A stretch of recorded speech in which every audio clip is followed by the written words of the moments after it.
White Sox spring training on NBC Sports Chicago is brought to you by your local Kia dealers. It is even warmer today for game number 2 of our spring training season on NBC Sports Chicago. And Lucas Giolito, the White Sox ace, will be on the hill for his first spring start to take on the Texas Rangers, who we have not seen in a while. Thank you for joining us. Jason Benetti, Steve Stone in boxes, but together at Camelback Ranch. And look, Lucas Giolito last year, Steve, he had the no-hitter. He had the great start in the postseason, and we'll see what he has in store with a new pitching coach this year. One of the things he wants to do is work on the walks. He wants fewer of them. The strikeouts were great.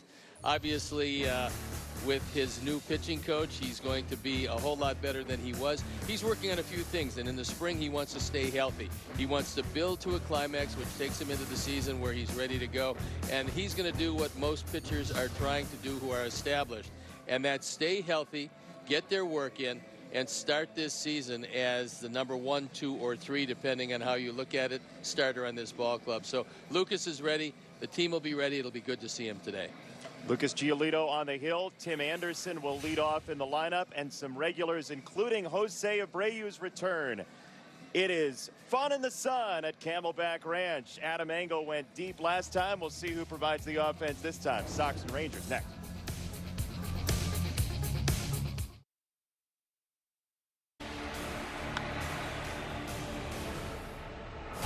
Is there a no-hitter? The 19th in White Sox history. And the great part about it is that Lucas is going to have this on video, and he's going to say, on one night, the city of Chicago, I was the best in baseball.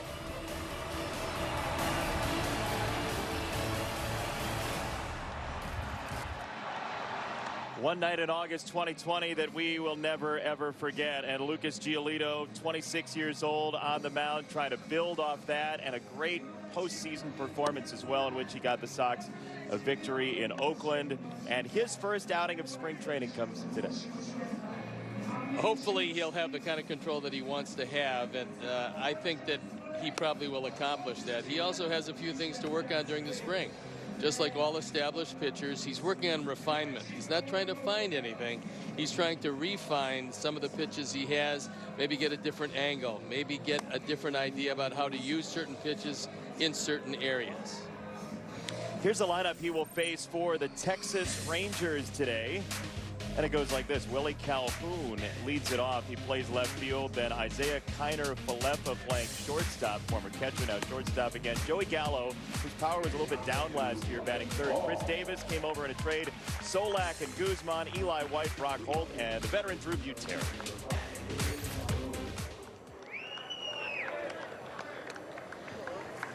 Take a look at Lucas Giolito. That's the last couple of years. They've been outstanding. Left-handers, because of that changeup, they don't do anything with him. Right-handers don't have a great run against him, but pretty much if you swing the bat from the left side, you're not going to have a whole lot of success. Lucas Giolito against Willie Calhoun to start our ball game today, and the first pitch of the spring from Lucas is ball 1. He went with a fastball downstairs. His catcher today is Jonathan Lucroy, the veteran. Yasmani Grandal has had a knee issue, and it's kept him out. He's going to be back in the not-too-distant future. They're not going to rush him, obviously, this early in the spring.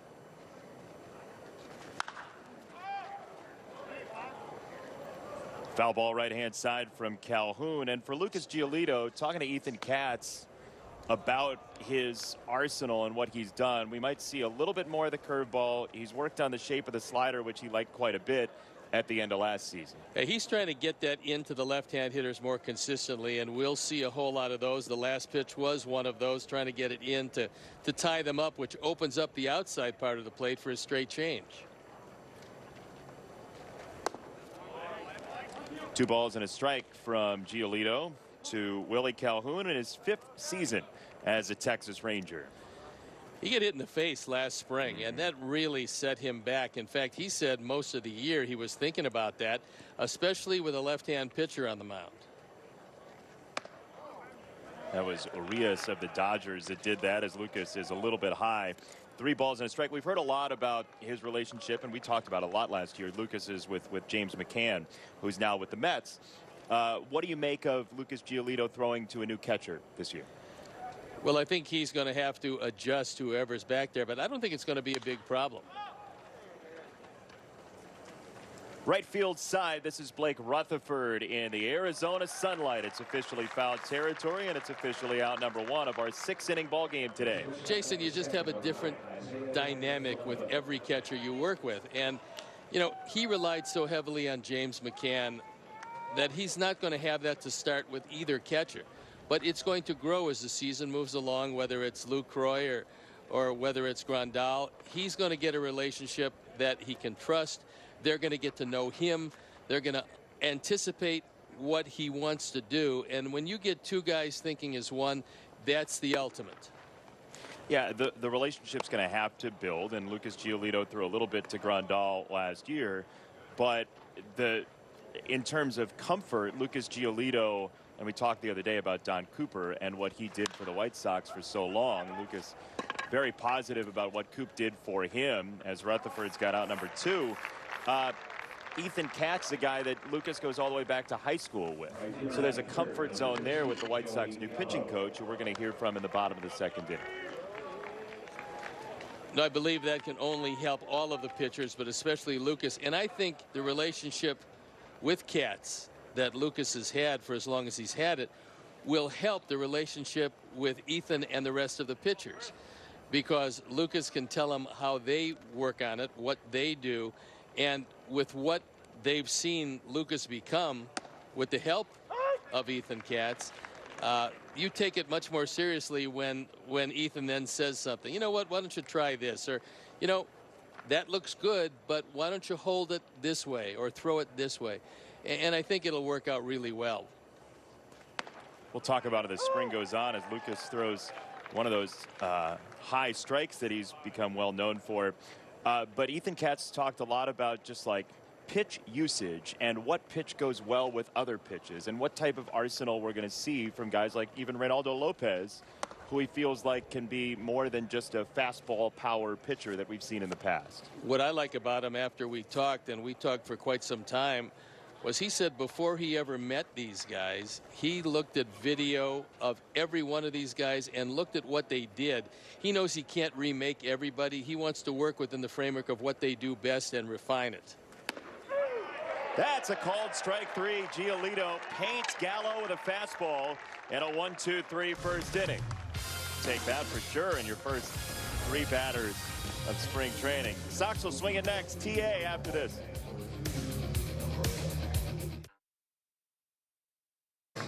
Lucas Giolito, 1-2-3 first inning. You see Andrew Vaughn in the background there as Frank Medicino's offense will swing it. You'll see Vaughn 4th in the lineup today. It is Tim Anderson at the top, then Yoan Moncada. Jose Abreu back in the lineup after a positive COVID-19 test. Then Vaughn, Nick Williams, the former Philly. Leori Garcia back from his injury last year. Gonzalez, Lucroy, and Rutherford.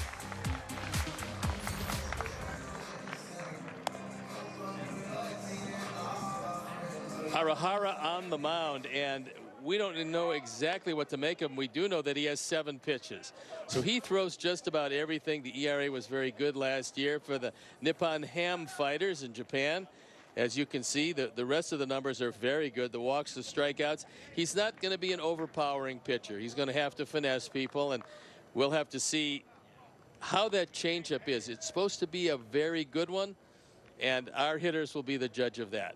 He's one of these guys that throws not only a changeup but a splitter. Some guys throw a split changeup. He throws both a splitter and a changeup, as Tim takes a high fastball to start the day. And if this day is anything like the other day, Tim will have himself a base hit to right field rather soon.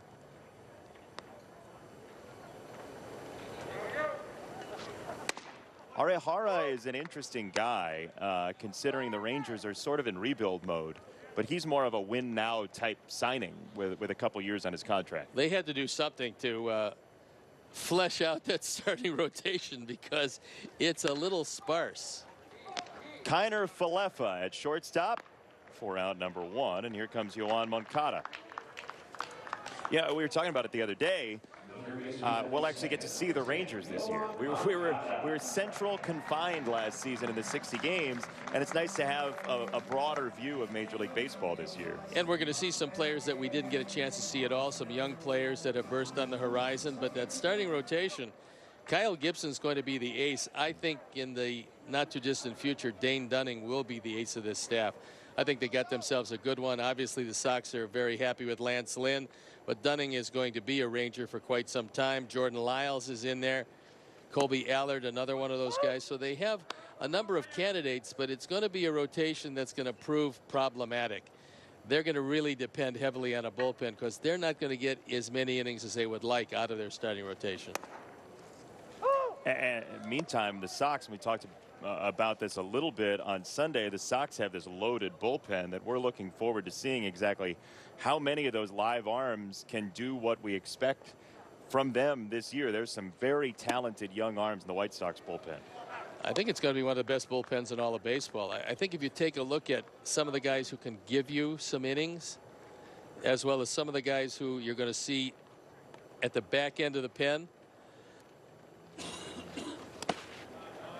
you realize that, well, just stuff-wise, there are going to be very few teams that can compare to that. But just pitchability, Aaron Bummer's one of the best. Adding Liam Hendricks was outstanding. Garrett Crochet being in that bullpen. Michael Kopech being in the bullpen at least to start the season. I mean, you're talking about a group of guys that throw at or near or in excess of 100 miles an hour. Not going to be a whole lot of hitters anxious to see that bullpen come in the game. And then you talked about Lance Lynn. The Sox with Giolito, Keuchel, and Lynn have three guys who have a bona fide track record. Lucas the last couple of years, and the other two veterans of being solid, if not spectacular starters, as Moncada gets felled as he takes a ball off the foot. So Moncada gets plunked by Ari Hara, and we'll see how Yoan is. He walks it off. Jose says, "You're fine. Get out of here." Let's hope Dr. Abreu's right. Oh, he's always right. Nice to see him back in the lineup. Nice to see him back at spring training.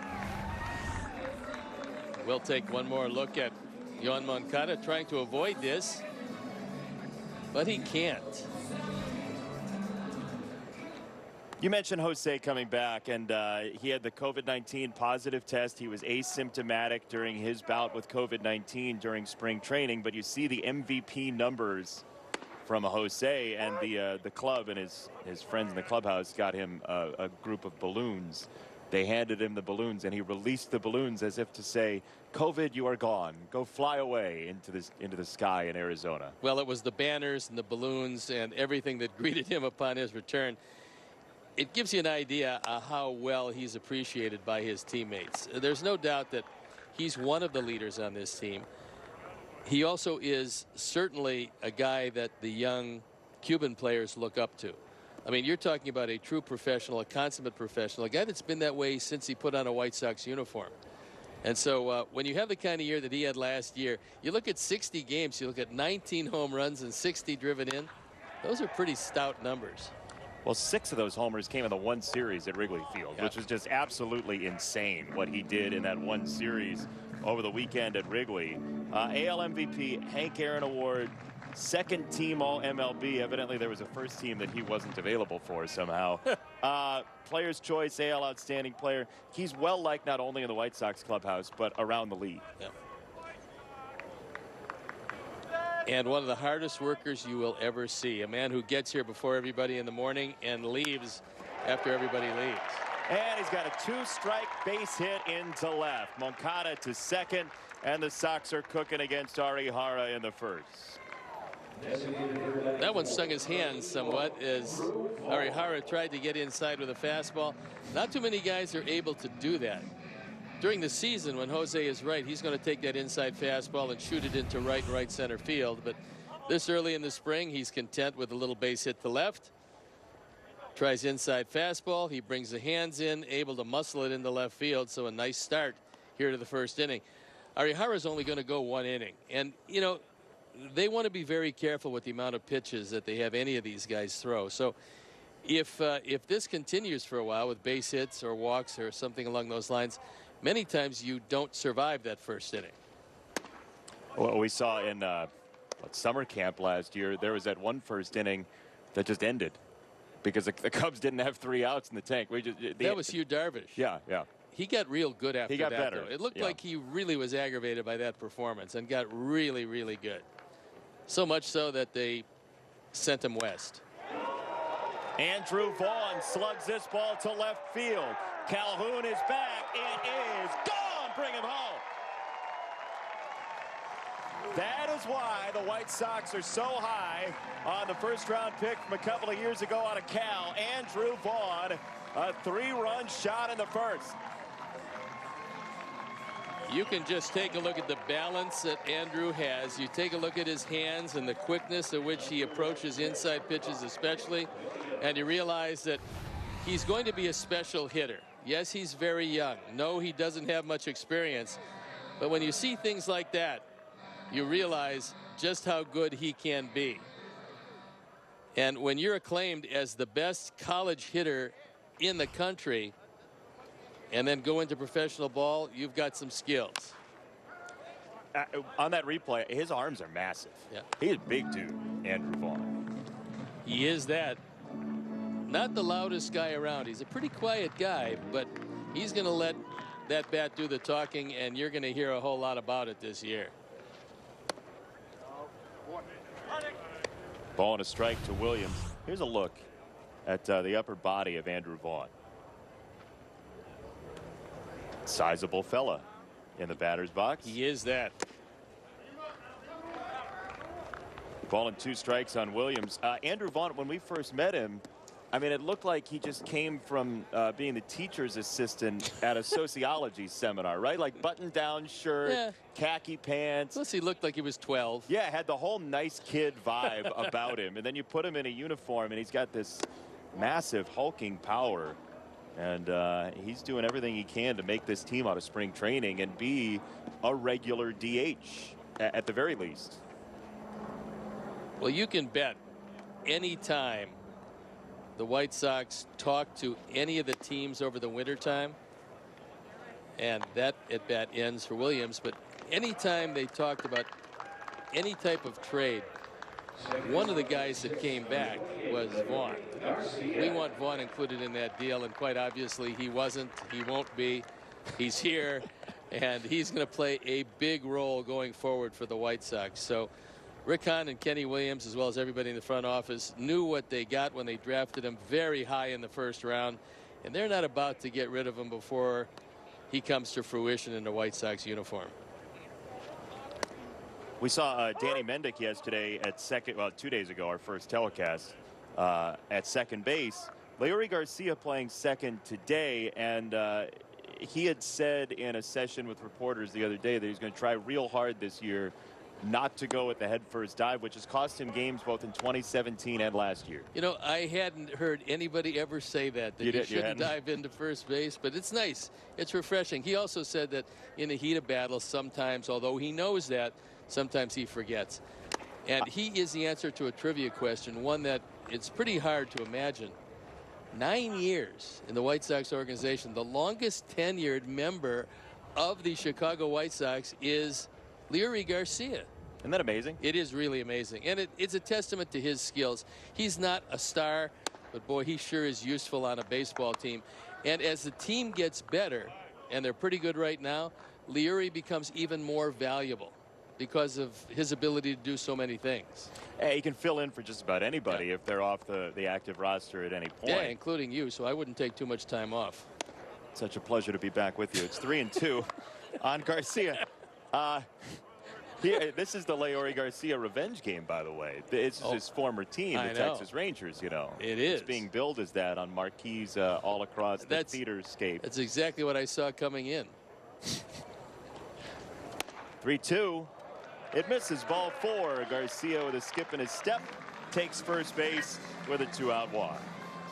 Also, what I've liked about him from the beginning is that he always has a smile on his face, so much so that they're saying, let's end the inning. Hey, we had one. We were just talking about this. End the inning. Inning over. See you later. We'll talk to you next inning.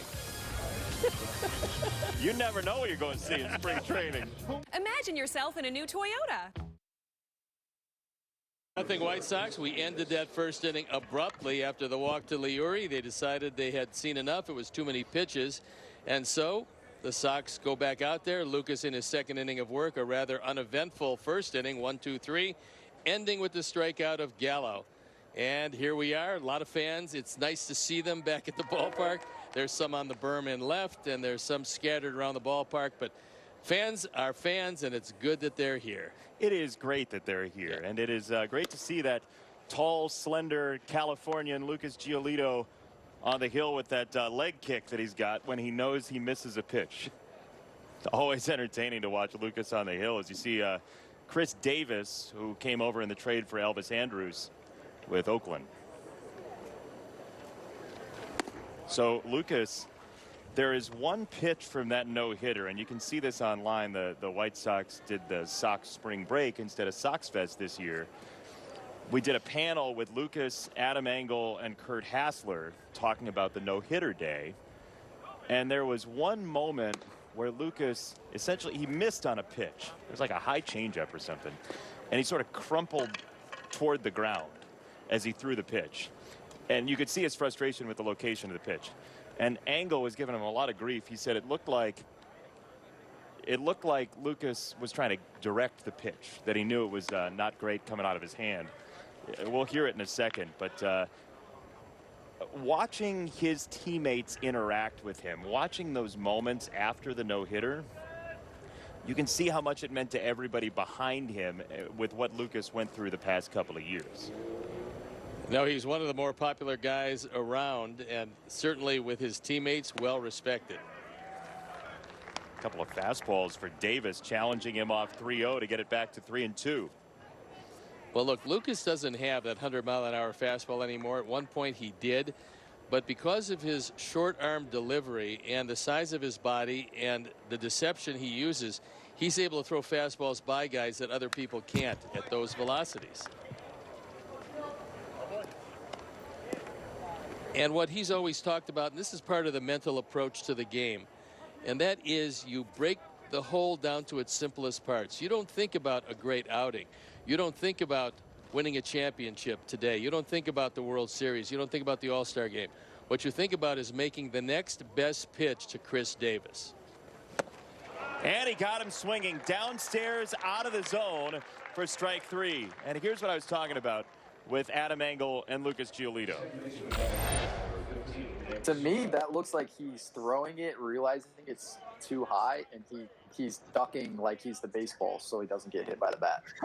Oh, that might be part of it too. I like that. You know what I'm saying? But I released the ball. I'm like, oh no. And it's high, and you're like, and you duck under it. You The duck under snap of the battery leg there. almost comes right with the swing too, like you're making the swing happen. Like Yeah, it's like he's helping it down. He Good wants to fun get with it down. He's helping it Adam down. Engel and Lucas That's one of those Giolito. ones where I, instead of just throwing the pitch, I tried to finesse it, and I got lucky.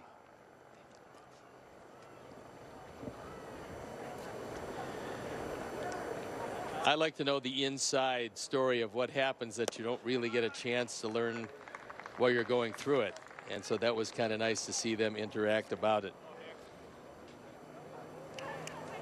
But I think as a group, this team is going to have a lot of fun. And there's a school of thought that says you can't have a lot of fun unless you're winning. This team will certainly win their share, but they're going to have a lot of fun anyway because they enjoy one another. Nick Solak, Naperville North's finest. He can in the hit. batter's box. Yeah, he can. He can really hit. That's one of the reasons why he has gotten himself an everyday job. You're looking at the everyday second baseman pushing Odor to find another spot.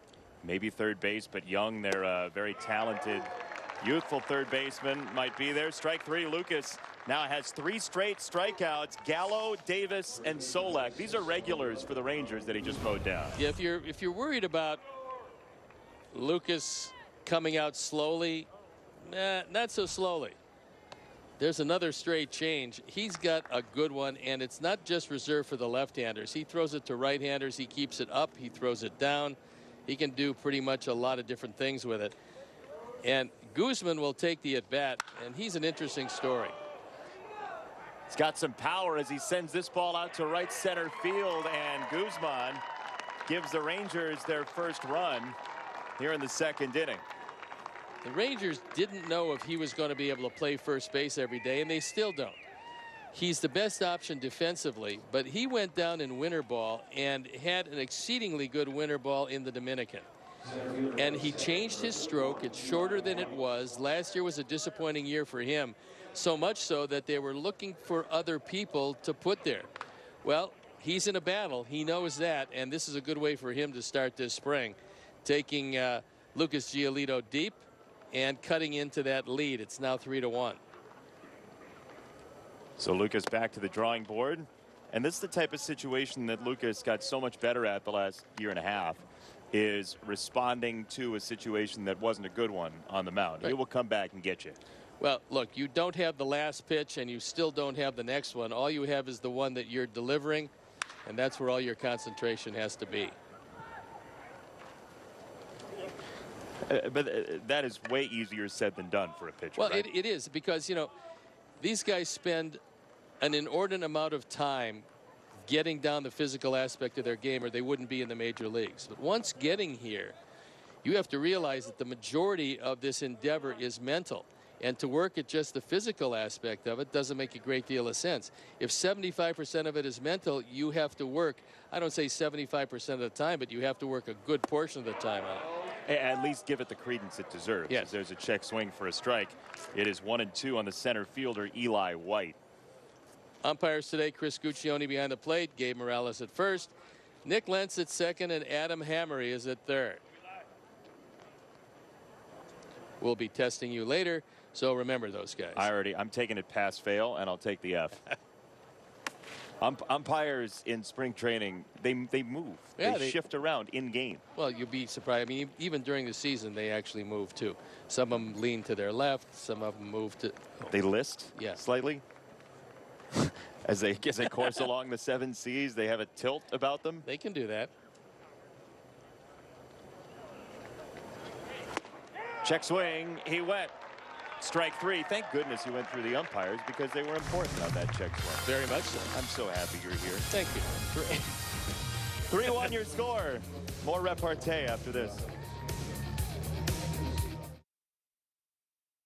Run has the Sox in the lead. Good to see some traveling Sox fans as we continue to work on the COVID-19 pandemic. Great to see fans in the stands. You see the chalked out squares, rectangles where fans can sit in groups that they came along with at ball games, and we sincerely hope that we'll see that across Major League Baseball when the numbers allow and when local governments allow as well. But it has been a treasure to see Major League Baseball fans be able to watch the game, and I know it was that way in the playoffs last year in part, but for us, we had not seen that, as there's a base hit for Luis Gonzalez.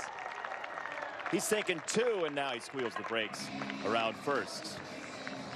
Well, if you're wondering why Arihara has come out again, it's that you get a 20-pitch limit, and you know, if you want to go back out there, you might be able to go a little bit further, but it was 20 pitches knowing that they were bringing him out for the second inning. I thought he was only going to go 1, but apparently they're working on endurance. Well, you know, we were joking about it during the break, like why end the inning if you it's because you want to see how a pitcher reacts to sitting down and then getting back up again. And look, we're playing 6 anyway, so the rules have all been shred to ribbons. First pitch is ball 1 to Jonathan Lucroy, the catcher, and we are joined from down in the dugout by the White Sox new pitching coach, Ethan Katz. Ethan, first of all, welcome to the White Sox. Thank you. Thank you. I'm really glad to be here.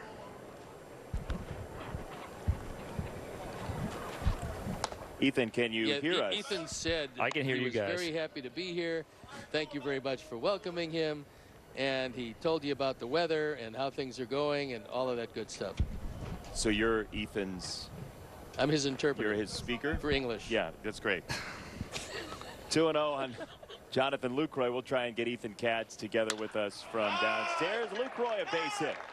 Gonzalez to second, and the Sox have 2 on, nobody out here in the second inning. We can tell you, Ethan is a wonderful guy. He's a very intelligent pitching coach. Yes. And we will talk to him about Lucas Giolito and his outing when we get a chance to from downstairs. Bear with us. There are some technical issues to be worked out over the course of spring training with this new era we are in. We're happy to be at the ballpark, and we'll get the ghosts in the machine to fly away.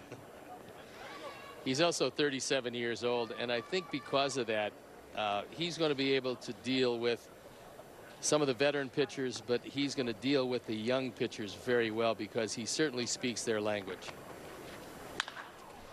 Blake Rutherford high in that blue sky in the southwest desert. And there is out number 1 on a pop-up to Kiner Falefa. So 1 out, 2 on for Tim Anderson. That is not. We should be careful about this because you're what? You're 106. Close to and it. I'm 12. But we get along famously, and we have a lot of overlap in our thoughts about baseball. We do. So he can talk to veteran guys. Being 37 doesn't confine him to just being the young guy soothsayer. No, and he's going to be able to do a whole lot of different things because his philosophy is not only the physical aspect of it, but he has a really strong grasp of the mental and intellectual pursuit that is Major League pitching. Tim goes after the first pitch and strike 1. Ethan Katz did say he learned a lot just in his 1 season as the assistant with the Giants last year. He was the assistant pitching coach, and he took quite a bit from his time there with San Francisco. It's Tim Anderson, who you look at the numbers based on the pitch breakdown and what he did against different types of stuff. That was his best season last year against the fastball that he's had in his major league career. Well, I think one of the reasons is that he wore out so many sliders. I mean, he kept taking the slider to right center field that guy said, you know what, I got to go to the fastball with him. And then you start looking for that, and he was quick enough where he could defend against anything inside. Plus, he also could take that inside pitch to right field. Check swing, no go, 2 balls and a strike. Now, the question is, this is like the encore for a batting champion 2 years ago. An even more improved defensive player last year, I would say, at shortstop. So where's the growth potential this year for young Tim Anderson? He's going to make a decision, and this is going to be a conscious decision. He is powerful enough to hit 25 home runs. The question is, will he sacrifice a few points on the batting average to occasionally look for home runs? And that's really going to be the key with him. Is there are certain situations where a base hit to right field is essential. You're leading off an inning, you might like a base hit to right field. You want to move a base runner along, you might need a base hit, or you might want to shorten your swing to make some contact. The situation cries out for that. There's also other situations where you're looking to hit the ball out of the ballpark, and he has the ability to do that. But if he does that and thinks about it a lot, the batting average won't be as high. To right, a dart and a diving try from Joey Gallo. He did not catch that ball, so it's a base hit for Tim Anderson, and they are loaded in the second inning for the Sox offense.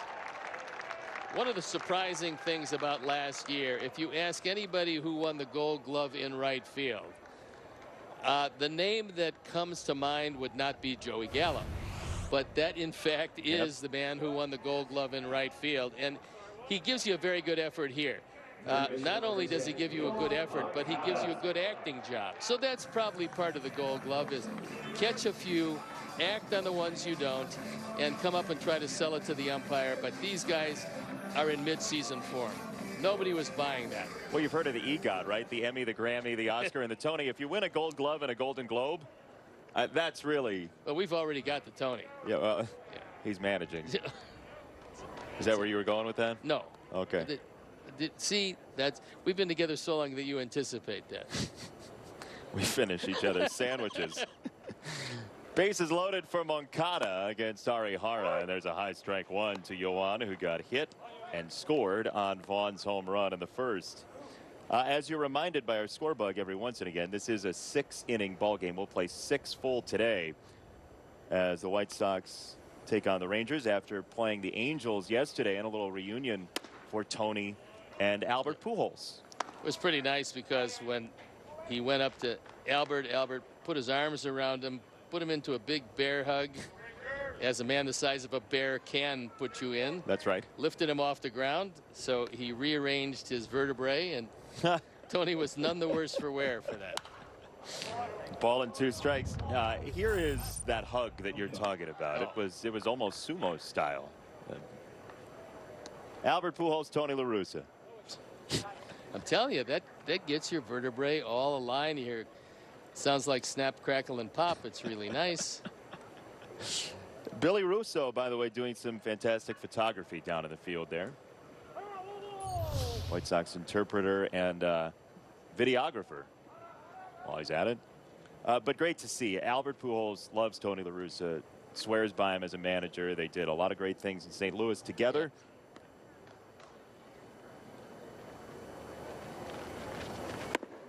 Check swing for Moncada, and it's 2 balls, 2 strikes. Well, the question is, how many pitches do they want him to use this inning? Because I'm not sure this inning is going the distance either. Can you hit the ejector seat? With Tony La Russa talking so much about learning how to win, I don't think he's going to allow the ejector seat on an inning when he's got the bases loaded, 1 out. Struck him out. A fluttering changeup away, 2 down.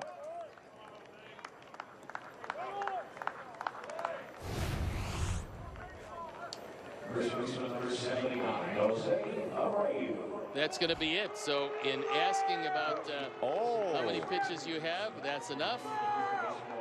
Boy. And of course the fans here who want to see the Sox score some more, letting them know that they weren't real happy with that stoppage. Today's Open Revolt is brought to you by Camelback Ranch. My goodness. It's good to hear you can hear voices through masks, that's for sure. This copyrighted. White Sox 3, Rangers 1, because the Rangers fled the scene in the bottom of the 2nd inning with 2 outs. Sox had the bases loaded, but they got in the getaway car and got out of here. Your 2021 Chicago White Sox are presented by Guaranteed Rate. Go to rate.com to learn how Guaranteed Rate helps turn people's belief in a new home into action. If you believe, you will. Catch all the action on the field. Secure your spot with a 20-game plan to catch the biggest matchups. Go to whitesox.com or call 312-674-1000. Everybody has different clauses in their contracts, as you well know. You've got a hot dog clause in yours. But Arihara was promised by the Rangers that somewhere along the line he would be able to complete a regular inning here in spring training. Hasn't happened in his first 2, but eventually he'll get there. Bernardo Flores comes on. Takes over for Lucas Giolito, who pitched a very impressive 2, gave up the solo home run, struck out 4, didn't walk anybody. I'm told we're going to hear from Ethan Katz in the bottom of the 3rd inning. We believe the ghosts in the machine are sent away, and so we'll hear from Ethan coming up shortly. Down in the dugout, there he is, wearing the Sox jersey. I like the spring training jersey logo. So do I. I'm a fan. Bernardo Flores, first USC alum to pitch for the White Sox since the dearly departed Tom Seaver, who the Mets are going to honor, I believe I saw, with a patch on their jerseys this year. Base hit up the gap into right center field. Gonzalez gets over there, and it's going to be a single for the well-traveled utility man Brock Holt. He had some wonderful moments with the Red Sox, and I used to think that he was one of the better Leary-type Garcia guys around. He could play a number of different positions. He seemed to be able to hit, and until they get an everyday third baseman, they might be able to find one out of spring training, but until they get one, Brock Holt's going to play third for them. So it's going to be an interesting spring for a lot of guys. It is a lengthy spring, a regular spring. So unlike last year, where not many spots were won in the spring, this year you might be able to win or lose a spot in spring training. Well, I mean, last year baseball was the sport that was starting up at the beginning of this crisis. We're coming up upon 1 year of the COVID-19 era, and everybody was just trying to figure out a way to keep everybody healthy with the lack of knowledge we had about the virus compared to even now. And so, you know, to come back here and know that we're looking down a 162 game season, it feels comfortable, I think, for a lot of people to go back into that regular mode of evaluation and knowing that you have that long slog ahead. Well, if you use spring training correctly, if you're a veteran player, you use it to get healthy, to get your rhythm, and you make sure you don't extend yourself because you want to be ready when the bell rings because you know you're going to be there. But for some guys who there's a big question mark over what they're going to do, they want as long as spring training as possible because they want the opportunity to win a job. And also, you know, staying healthy is really the key. If you've got a team that you're feeling really good about, last thing you want to see, especially in the last 2 weeks of spring training, is some of the regulars start to get banged up and not able to answer the bell when it starts.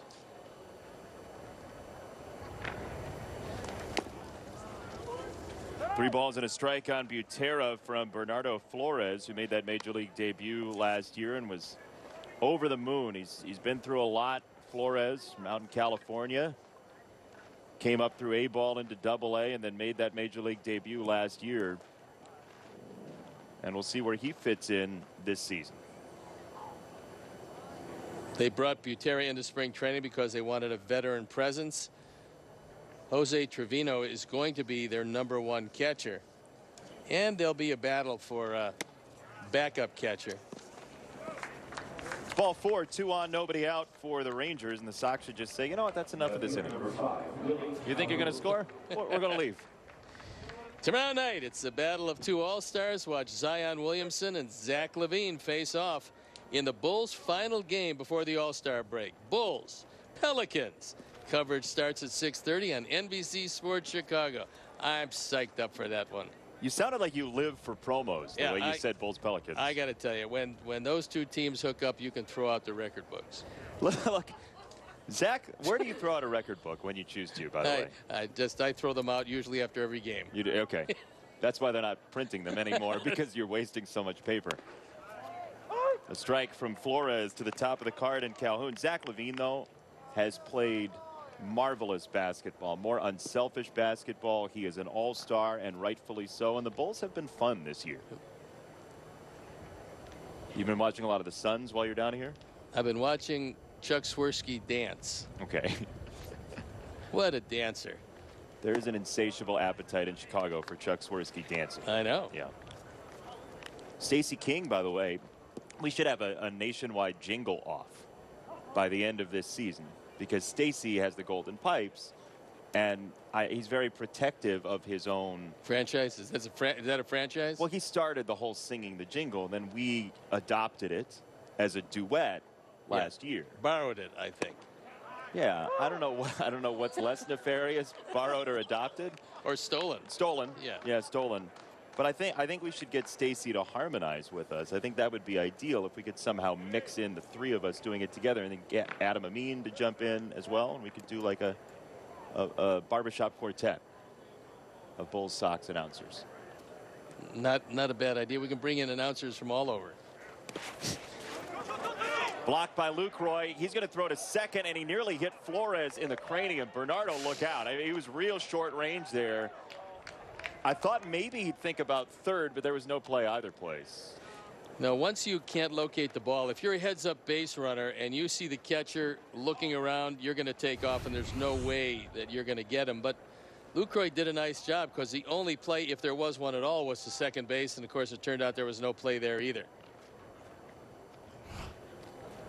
That was like a look to third, throw to second move. You don't see that often. No, Blackjack McDowell never did that. He was very good at the third to first pickoff, but third to second you don't see all the time.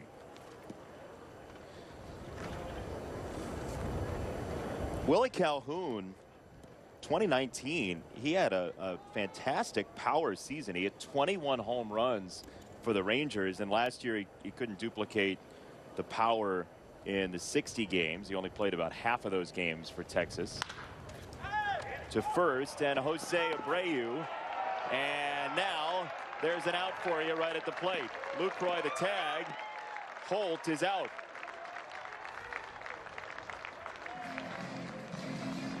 First game of the year for Jose Abreu, and he shows you right away why he's one of the more heads-up players in baseball. A lot of people concede this one. Jose does not concede it, and he guns him out, resists the temptation of stepping on first before coming home because the key man is the man trying to score. You can deal with Calhoun later at first base, but a heads-up play by Jose and a good way to start off his defensive spring. He was a very improved defensive player last year, and part of the reason he won the MVP was his increase in defensive value. I don't think there's many guys around that make the 3-6-3 or 3-6-1 double play better than Jose. He throws it exceptionally well, gets rid of it quick, is very accurate, and his hands have gotten better. But, you know, we talked about Ricky Renteria and his mark on this baseball team, and one of them is the man you're looking at, Jose Abreu. The reason is that he went up to Jose and he said, look, I know you want to play every day, but here's the deal. You're not going to be able to unless you really pick up the defense. And I think he convinced Jose that he had to really work at it because, you know, being a great offensive player, you have a tendency to work on that aspect of it. He was good enough, but not good enough to play every day and excel in the major leagues defensively. And Ricky had a talk with him. He worked very hard at it, shows you the pride that he has. And now it's not like he's a guy wearing a glove that you have out there because of his offense. He can really contribute on defense, and we see it each and every day over what will be a long season for the Sox. Well, I think that last play is another indication of his zeal for the game of baseball. He just likes playing the game of baseball. He feels like he was put on the earth to play baseball and play hard. And in the third inning of a spring training game, you said it, it's real easy to angle over to that bag. Just step on first. Yeah. You know, the run scores, nobody cares. But that's not the way you play the game. If you have a chance to cut down a run at the plate, you cut down a run at the plate, and he did. And Flores gets a swinging strike 3, so Kiner Falefa goes down, and 2 out for Texas in the third. Kiner Falefa is a very good player for them. One of their best players, if not their best player. And that's going to be it. They're not going to give the Rangers a chance to score. You stop us from scoring, we're going to stop you from scoring, and we'll see you next inning. The goose and the gander. Good for one, good for the other. Eye for an eye. Hammurabi baseball, bottom 3.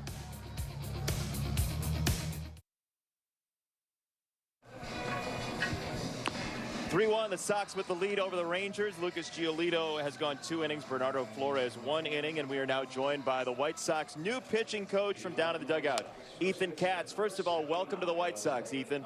Thank you. Thank you. I'm really excited to be here. What's your evaluation of Lucas Giolito through 2 innings today? Really good.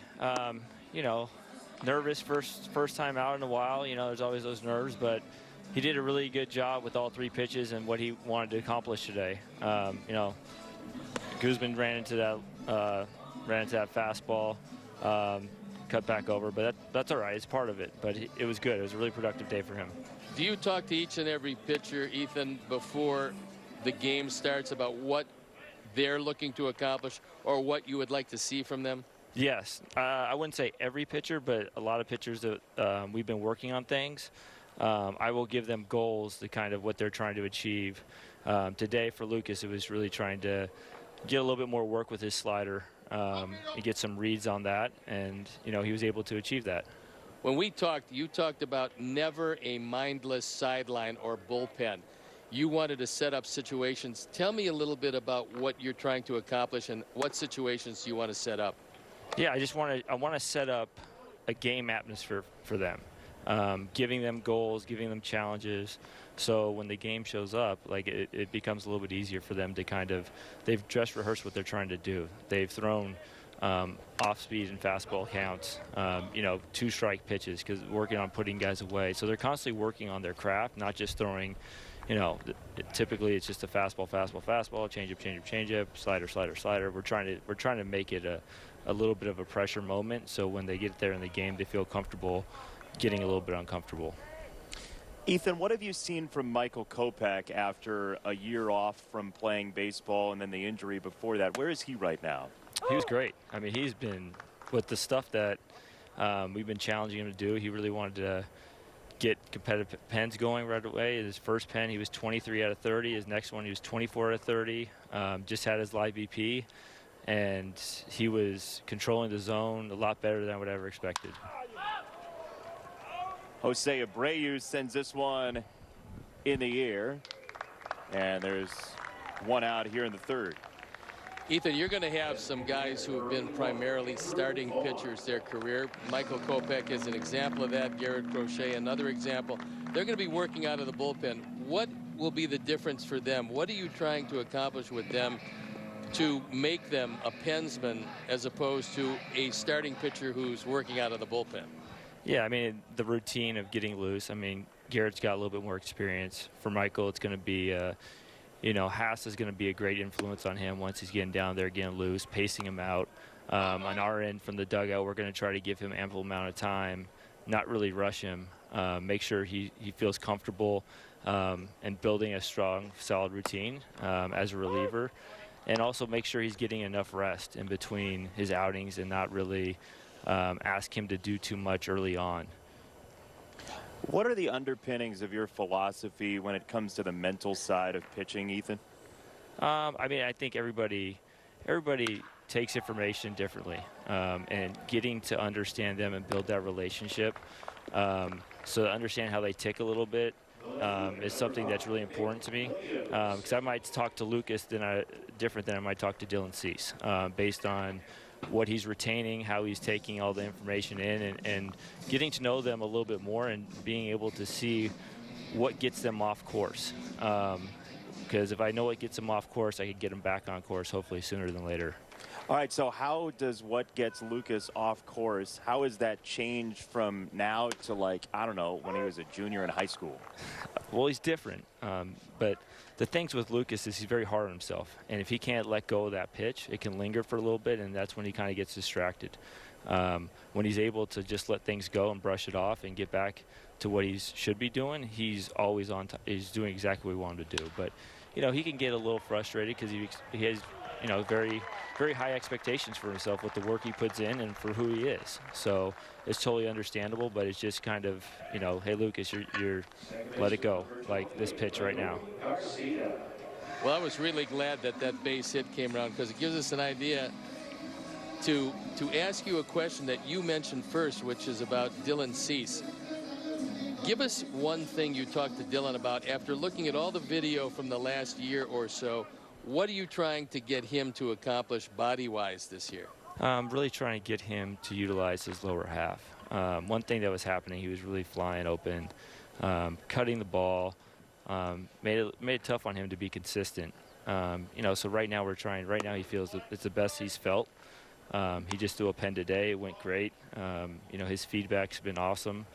And, you know, now he has to just take that into his next hurdle will be game action. But there's going to be a little, you know, there's stepping stones to with everything he's doing from his first bullpen to his first hitters and then now this upcoming game, and getting him acclimated with everything he's been working on. Ground ball to second. That's going to do it. Ethan, thank you so much for joining us. Really appreciate it. We'll get some Lucas Giolito high school dirt later. My pleasure. Ethan Katz, new pitching coach for the White Sox. Sox have the lead in the ball game. We'll go to the fourth after this.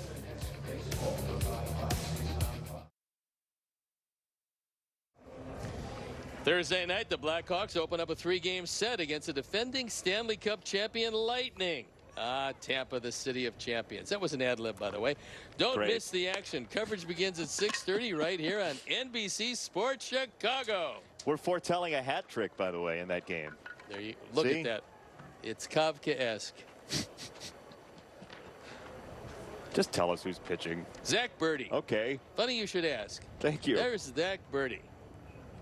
Major League debut last year. Everything he's been through arm-wise, it was tremendous to see him on the mound. Very much like the pitcher's version of Jake Burger, considering what Zach had been through as a former first-round pick. Well, there's no doubt he has the stuff to be successful. It's just staying healthy enough to be able to show everybody that it's still there. Well, the arm's in. The arm's live. There's no doubt about it. Stuff is very good, and harnessing that stuff will be a challenge. Plus, you know, the physical aspect of coming back from injuries is just one part of it. It's the emotional and mental aspect of coming back from that injury, because long after the physical aspects are gone, the psychological aspects linger. And, you know, for some guys it's easier than other guys. Zach has been through a lot. I mean, he's really battled, and hopefully he can put together a string of health to show what he can really do on the mound consistently. It's got Joey Gallo here. Nick Madrigal was just talking about something similar. He had the shoulder injury last year, and he said that he was okay at the end of last year to play, but he always had it in his head that he didn't want that feeling again of popping it. And so that was lingering in his mind. Well, that's one of the reasons why he didn't run as much as he can run, because one of the things that the Sox knew when they drafted him was this guy can steal a lot of bases. But as we saw when he was sliding into third base and the shoulder popped out, he didn't want that again. And so he kept the running aspect of his game out of there. When he feels entirely healthy, and I think he's getting there now, he's going to be able to run and be a lot more aggressive.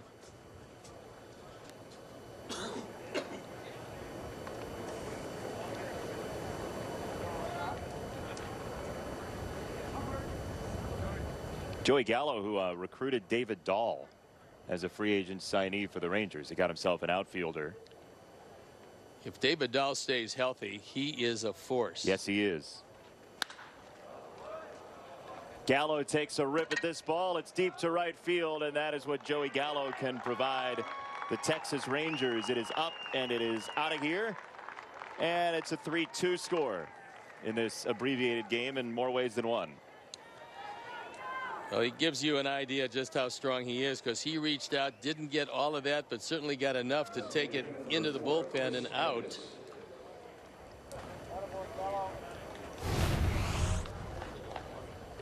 He's just a huge factor on this team. He reaches out. He actually catches it off the end of the bat. Yep. It's an off-speed pitch. He doesn't get much of it, but when you're that strong, it doesn't take much to hit a home run.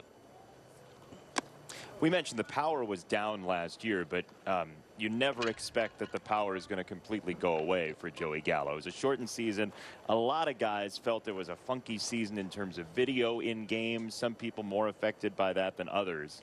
Joey Gallo was very much affected by it. I mean, you heard a whole lot of other guys talk about it, and you say, well, they're using that as an excuse, but there's certain hitters that learned a great deal at bat to at bat by going in and looking at video, and last year we didn't have it. But of all the guys that were affected, Javi Baez from the Cubs, very much affected by that.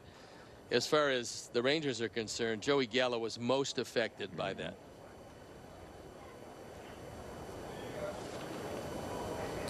Chris Davis, half the season last year, the former Oakland Athletic, who grew up as a Milwaukee Brewer and now comes over.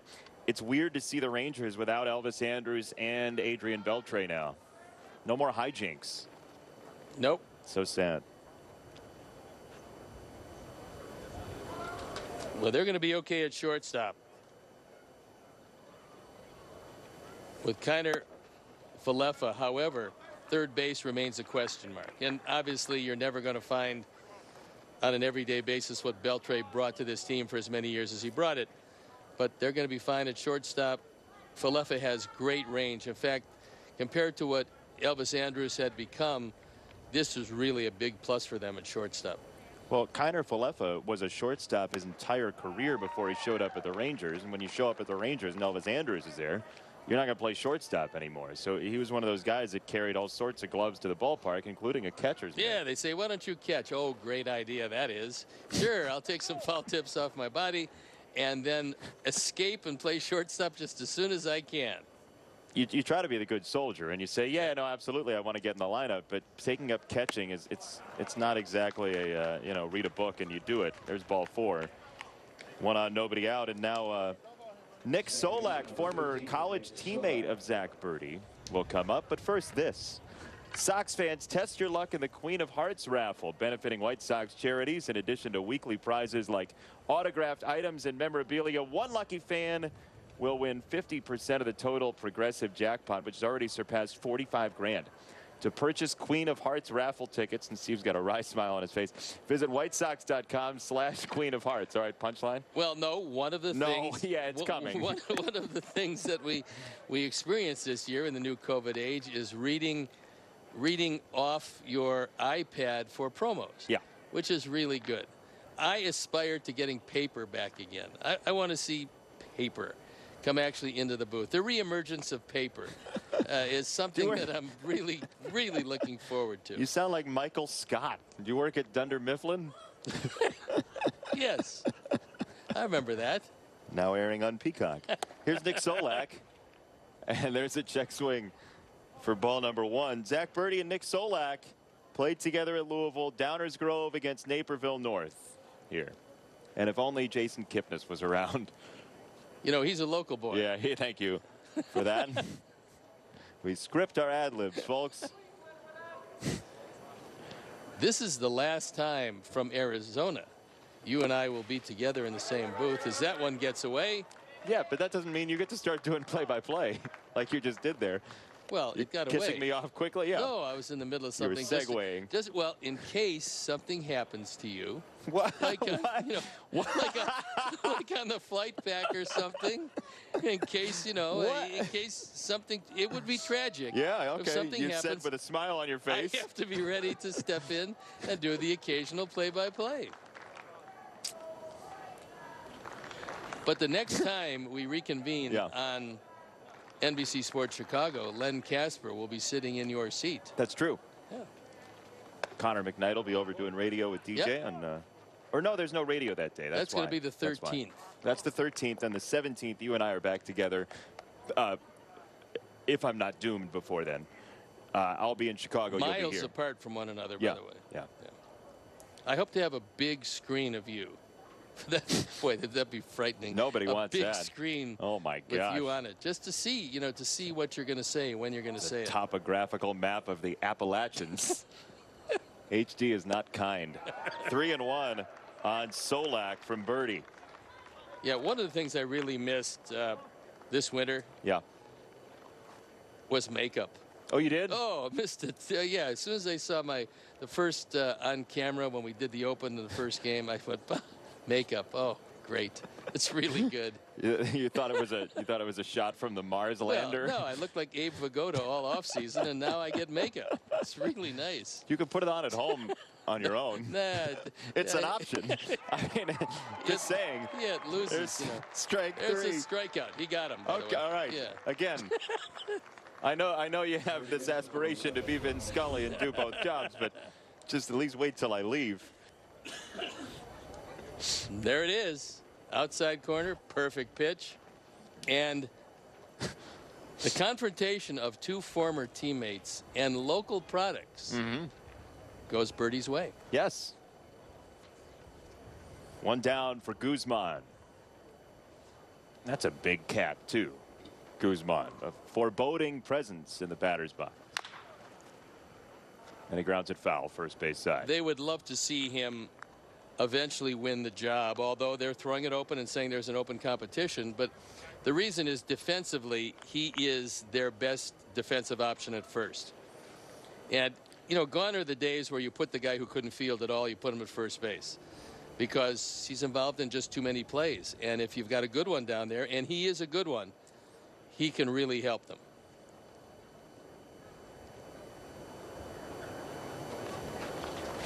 He is right over the bulk of the inside half of the plate. Yep, a large man, and it's not quite what it was in Texas, because in the old ballpark you could literally sneeze and hit it out in right field. But this is now very much a pitcher's park these days. Now you got to hit it to get it out. Is that legal in baseball if you sneeze and get it out of the park? Yeah. That's termed a lively baseball. Although they are saying that they're going to throttle it back some. We haven't seen it in the spring. We haven't seen a lot of throttled back. We've seen some throttling. Yeah, but eventually the ball will get, we hope, just a little less lively and bring back more execution in the game of baseball. We meaning pitchers. Of course. Yeah, we. That's the royal we. Uh-huh. Well, you don't want to see slug ball every day, do you? I mean, I like a home run every once and again, but I do like balls in play, and I think fans, over the course of time, when there's no ball in play, I think it's a problem for the game. Yeah, I think so also. And look, I think there has to be home runs. There'll be a lot of home runs. I think the fences at 450 feet all the way around would be good. Would open up more defense in your outfield. All four. 2 on, 1 out. That's close pitch, didn't get it. I'm just going to ignore all of that. But I will say, I want to couch it, though, and say this. I don't think we appreciate how good pitchers have become sometimes, too. I think we say, like, hey, we want more balls in play. Look, pitchers have become designers on the mound, pitch designers and pitch sequencers. And I think pitching has gotten a lot better. I want to see more balls in play for a different reason, however. Yeah.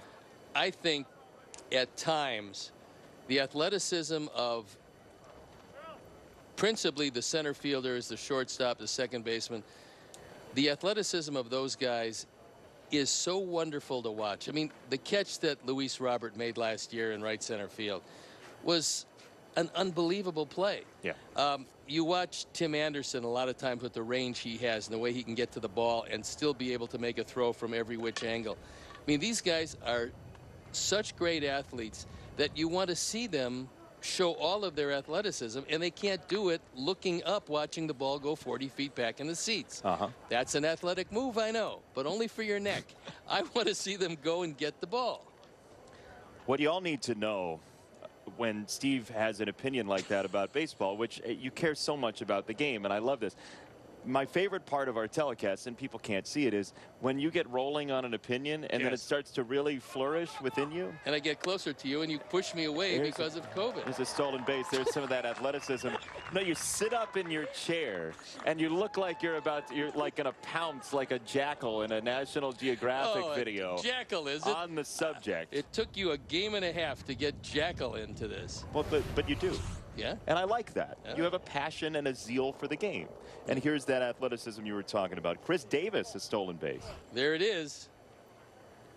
You don't see him run too much these days, but he had the opportunity. And I think Zach Birdie is concentrating so much on the hitter that he forgot about Davis at second base.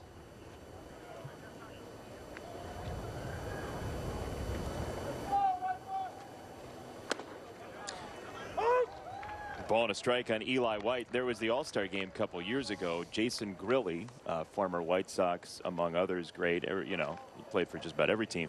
Jason Grilli had said that his dad's advice, his dad Steve, former pitcher, was when you have a runner at third and nobody out, forget about him. He actually forgot about a runner at third at one. Like, he literally just totally forgot about a runner at third at one point in an All-Star game, as Eli White has an RBI single, scoring Davis. Now, if the Rangers take the lead or end up winning this game, do we say that they won the game even though they decided to bail on the first couple innings? Well, we're going to bail on this one because they're getting closer in this one. It's a tie game, and there's no way they'll have the lead heading into the next half inning. This is like a bus where everybody's always pulling on the string to get off. What are we tied at 3, I think. It's showtime. White Sox spring training on NBC Sports Chicago is brought to you by your local Kia dealers. And get your group together at Guaranteed Rate Field. After all, White Sox games are better with a group. No matter the occasion, we have a variety of spaces that are sure to meet your needs. For more information, go to whitesox.com/groups. Pod seating, basically, here at Camelback Ranch. If you show up with a group of people, you sit together in that group of people. There are chalked outlines out in the berm for people to sit and enjoy the sunlight instead of in a chair back. And we sincerely hope to see fans at Guaranteed Rate Field this year. You don't go back far enough. Some of our vintage viewers will remember the movie Invasion of the Body Snatchers, but that was about pods also. I remember that. I don't think it has many plot-based similarities to the White Sox upcoming championship season. I got to tell you, I thought the plot was outstanding. I thought the writing was great. I'm surprised it didn't win an Academy Award. As John King comes in, I thought his name was Don King for a second, but it's not. The hair is different, and John is on. I thought you were going to leave that one on the cutting room floor, but you went with it. I did. That's interesting. It's early in the spring. This gives me, by the way, an opportunity to send along best wishes and get well soon to Al Goldis. A wonderful man. A lot of you will remember him with the White Sox, later with the Cubs, started with the Angels, spent some time in Milwaukee, but he was a great front office executive in baseball, both in player development and scouting. And he's recovering from some recent surgery, so we wish him well. He's in Sarasota, Florida. And Al, get back, get healthy, and spend some time in the game of baseball. He develops a lot of young players, and it's really nice for him still to stay with the young people in the game. Great sentiment. I'm very proud of you for going through an entire thoughtful well wish without a punchline. No, not me. Far be it from me to do that. You just did. It was heartwarming. Well, Maybe Al it's the is, sunlight. No, don't do it now. A good friend. Okay, and, all right. Yeah, nice man and a wonderful baseball guy for many years. 1-1 from King, who was up with the big league club last year, as Lucroy turns on this down the line and has extra bases on his mind. Into the corner it goes. Lucroy to second with a one-out double. It's a couple of hits for Lucroy, and when he was at the top of his game, he was a really, really good catcher and an offensive force, and the Sox are hoping for more of that this year. As he turns on this one, takes it just inside the line and runs it into a two-base hit. So a base hit in the second, a two-base hit here in the fourth. There were a couple trade deadlines until the one when he did get dealt to the Rangers, where he was the hot commodity behind the plate. Yep.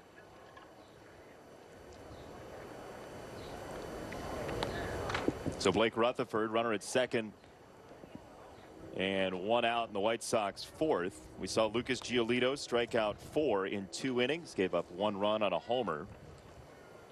And that's all for Lucas today. Zach Birdie, Bernardo Flores have pitched as well as the Sox play game 3 of their spring training season, leading up to that April 1st opening day in Anaheim, being Orange County, and then King County out in Seattle for that first road trip. The Angels and the Mariners, the opponents.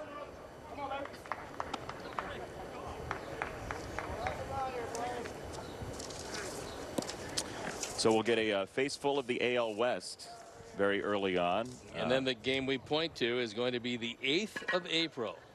The Kansas City Royals come to town. Seems like we see them very early every year, usually start the season with them.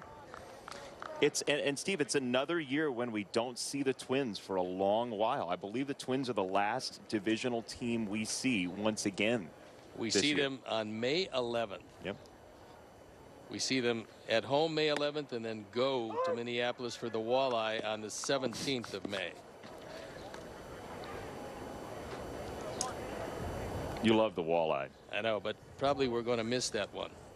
I'm betting they don't have great walleye in John King's hometown of Laredo. Or where I played minor league baseball, Amarillo. Was that where the stockyards were? The big Texan steakhouse. Yes, right from where the stockyards were, right over the left field wall. Yes. There was an enrapturing scent that came from. Oh, it was terrific. And the flies. I always say you can't have enough flies during the course of the game. Was there a sort of a Jabba Chamberlain feel? Yeah, well, to that? It came from the stockyards, obviously, and yeah, it was very bad. But fortunately, when I got to AAA here in Phoenix, they also had stockyards by the ballpark. That is fortunate. Up the middle, and they're going to have a play at third. Kiner Falefa. You know, we jinxed it yesterday. We were talking about the 6-5 deal. There it is. There it is again.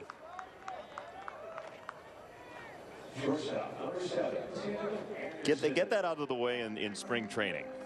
Well, that's also a ringing endorsement for you young players, by the way. If you know where your infielders are, you're not going to run to third if you're a catcher on a play like that. That's right. Here's your Sox Math question. Hashtag Sox Math. First correct answer wins nothing because it's spring training. Except you get to say that you won Sox Math. Number of regular season home runs the Sox hit last year minus the number of home runs the team leader hit in the regular season last year. I got the first one. The first one was very easy. This one is a little bit trickier. We've seen the team leader already today. Yeah. He's in the lineup. Yeah. And we mentioned how many he hit. That's right. You saw it graphically. Yeah. Chris Kamka provided that. It's not Tim. But he did have 10 in that 60-game season last year in the playoff season for the Sox. Give you an idea how many he is capable of hitting in the course of a 162-game season. What do you think the cap is on that? Again, I think he's going to make a determination himself. I think if he wants to hit for a lower batting average, he'll hit 25 or more. I think he's certainly capable of doing that. The question is, as a leadoff hitter, how many opportunities will you have to think about hitting the ball out of the park as opposed to think about being the table setter? And how do you fit in an offense that is bound to be a home run hitting offense? Again, what does this offense look like over the course of 162? You'd imagine it's pretty muscle bound.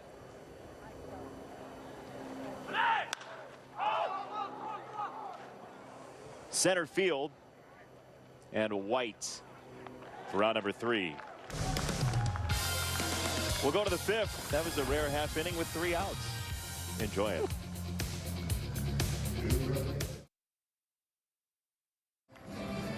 Tied at 3, top of the 5th. This is a 6-inning ball game today at Camelback Ranch, shared by the Dodgers and the Sox. And you can become a White Sox insider today for sweepstakes, special offers, the Friday 5, pre-sales, and other exciting Sox content delivered free to your inbox. Go to whitesox.com/email today.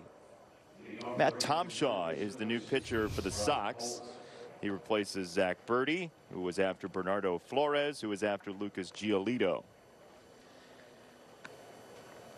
Matt Tomshaw, who in the last minor league season spent a portion of it with AA Birmingham and then a portion of it with AAA Charlotte. He started and relieved and then played indie ball last year with AA Fargo Moorhead.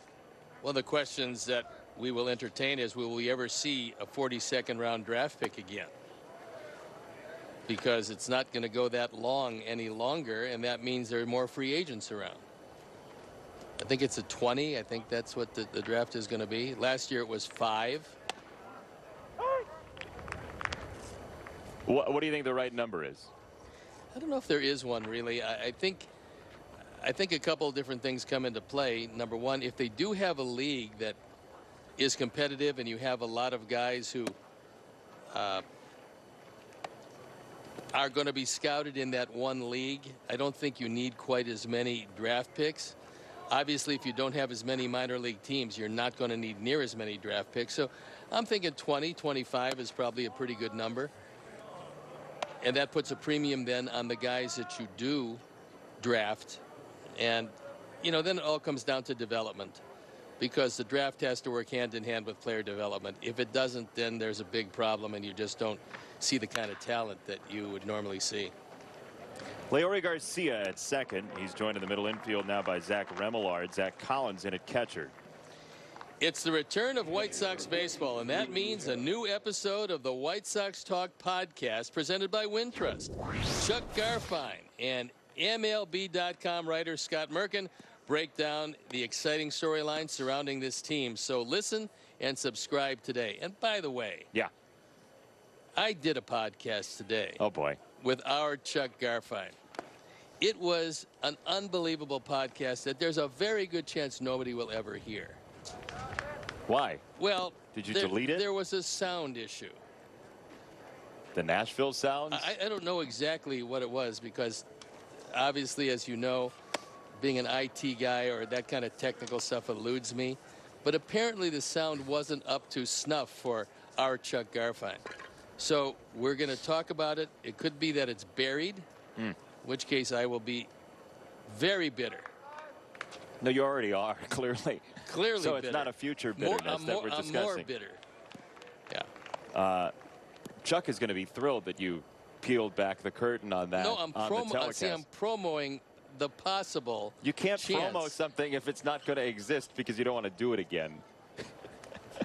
You can't, especially when you're the person. Are you sure? who has I can't cut do it that? off at the knees. Yeah. No, it was so wonderful. I mean, Chuck was at the top of his game. We were both young. It was just great. And now who knows when that's gonna be repeated? When you're going to be young again? Yeah. Oh, to be young again. 3 So and to 2 be on defense. McDowell. Yes, that's Yeah. true. When do we do this again? The 17th, you and I? 17th, we are reunited. Len Casper will be in on the 13th. Yes. And maybe that youngster will be doing play-by-play soon after. This is. Depends on your flight back. That's a great point, which you seem to have negative opinions about. Butera's got a double into the left field corner. There's your Sox math answer. It could very well be my last Sox math, according to Steve. 96 home runs for the Sox last year in the regular season. 19 from Jose Abreu. Pito was the team leader. Dylan Traeger, no relation to Chris Traeger. The winner, 77. Your answer? And he gets his own recorded version of a Sox Talk podcast that doesn't exist. That's right. That's the spring training prize. It's the podcast that you taped with Chuck. That is gone.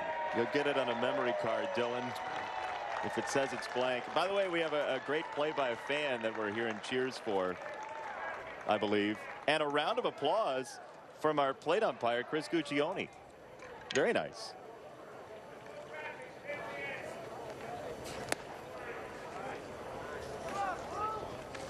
It's just so heartwarming. Yeah, the young lady there made the play on that baseball and got a standing ovation from our umpire behind the plate.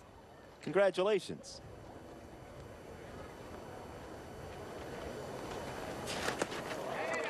It's bounced away and the backstop. So Watley, the pinch runner, gets to third. Matt Watley in for Butera. This just in, breaking news across the wire. And if your lucky numbers are 1781, you know today's attendance. Correct. Thank you for that. You're welcome. Camelback Ranch, the site. Future play-by-play announcer day on the concourse. Steve just getting the old backups ready just in case. You never know. You got to be flexible. Yes, well, that's one of the impediments to my career. Hi there. Do you know how to say White Sox baseball is brought to you by Kia? Ball 4, 2 on. And 1 out as the Sox go infield in here in the 5th and play some situational defense. I mean, spring training is not just all fun and games, right? Like you're playing with situations and you're trying to figure out who does well in those situations. Well, I think you're also seeing Tony La Russa in some of the moves he makes. He's going to steal a base in situations where during the season he wouldn't be doing that. He might use hit and runs again in situations where he's not going to do it during the course of the year. But he wants to see what everybody can do and how they do it under game situations. And that's, you're right, that's what spring training is for. You put your players in a situation they will use during the season, although not necessarily at the time they're using it during spring training. This is one of those guys who could challenge for third base for the Rangers. Josh Young, very youthful, talented infield prospect for Texas. I think unless he has just this magnificent all-world spring, I think they would like to see him go down, spend some time in the minor leagues, and then bring him up a little bit later. But there is no doubt that he is high in their plans. He's big and strong and got a chance to be very good. 5 picks after Andrew Vaughn in 2019, Josh Young. And he skies that ball foul. It's 2 balls and a strike against Tom Shaw. Had a chance today to talk to Eric Nadel, the Ford Frick Award winner from Texas Rangers. Been there a long time. Getting used to the new stadium. and the fact that it has a roof, and the fact that a lot of their guys will actually live through the summertime there during the course of the games. So it's kind of nice. Plus, it goes from being an extreme hitter's park to a pitcher's park. Oh yeah, especially when the screen is ruptured out in center field in the old ballpark at Arlington. Oh, that was very bad. That night was insane. Yep, it was. 2 years ago. You know, depending on how the COVID protocols and everything works, we could go 2 years of a new ballpark for the Rangers and not see it, as that ball is plunked into right field, and the Rangers have their first lead of the ball game. And they'll have runners at first and third with 1 out in the 5th.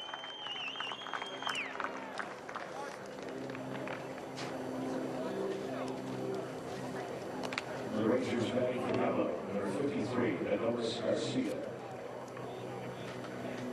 So here is Garcia pinch hitting for Gallo, who finished off with a home run in the 4th. Adolis Garcia is a hitter for Texas. It's an uphill climb in the AL West this year for the Rangers. Oh, I think it's going to be a very difficult couple of years for them. They've decided to make the complete tear down and rebuild. And when you do that, and you don't have a stacked minor leagues, and they really don't have a stacked minor leagues, plus you're looking at some of the competition you have in the West, it's going to be difficult for Chris Woodward and the rest of his staff. To left, Williams the catch, tagged from third, and that's a sacrifice fly for Garcia. The Rangers get the runner advancing to second base as well with 2 down in this 5th inning.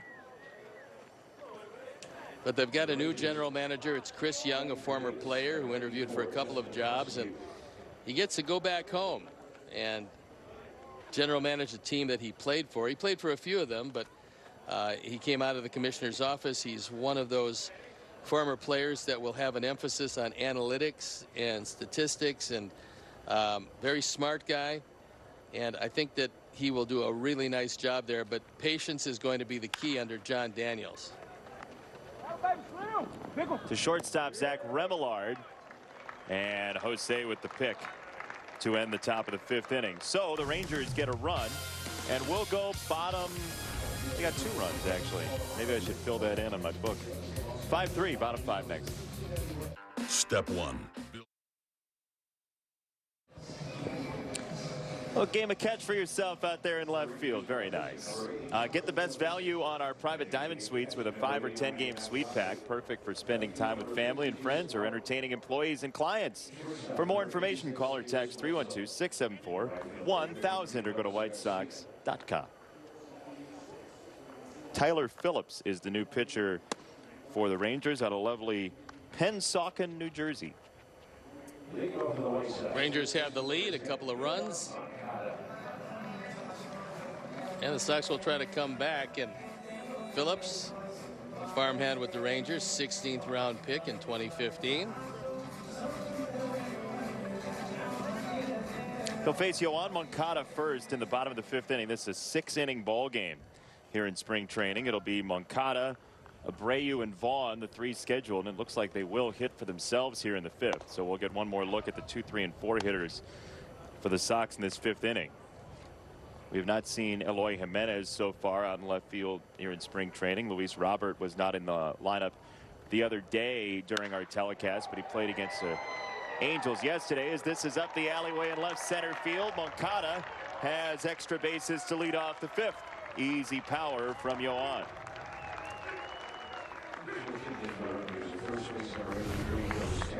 With the wind and the thin air here in Arizona, the ball just absolutely flies, not only out of the ballpark, but in the gaps. No chance for anybody to get this one, and Yoan easily runs it into a 2-base hit.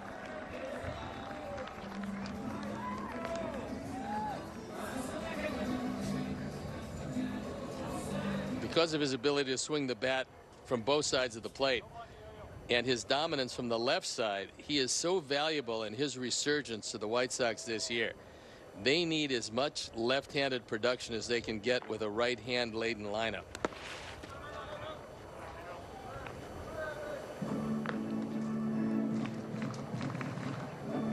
Well, it'll be interesting to see how the right field spot shakes down, and if it's going to be a straight platoon or what that looks like. You got Adam Engel, who swings from the right side. You have Adam Eaton, who swings from the left side, and you do have options in terms of mixing and matching the outfield with another left-handed bat out there. But you're right, left-handed power as that ball slugged to left field, drilled off the wall, and Moncada to third. Abreu absolutely crushed that baseball for his second hit of the ball game, and the Sox are within one here in the fifth. He looks a little rusty, doesn't he, from spending some time with COVID protocol? Well, he just drilled this one. It's a fastball. It's out over the plate, and it's a sinking line drive that goes against the bottom of the fence. What a rocket. And that's going to be it for Jose Abreu. He's going to go 2 for 3, make a good defensive play at first base. And all things considered, a fine spring debut for the big man. I know this doesn't matter a whole lot to Jose, but it has seemed like for the past year plus, we involved in the White Sox and Sox fans love Jose Abreu a lot more than the nation does in terms of what his potential is and what he is as a leader.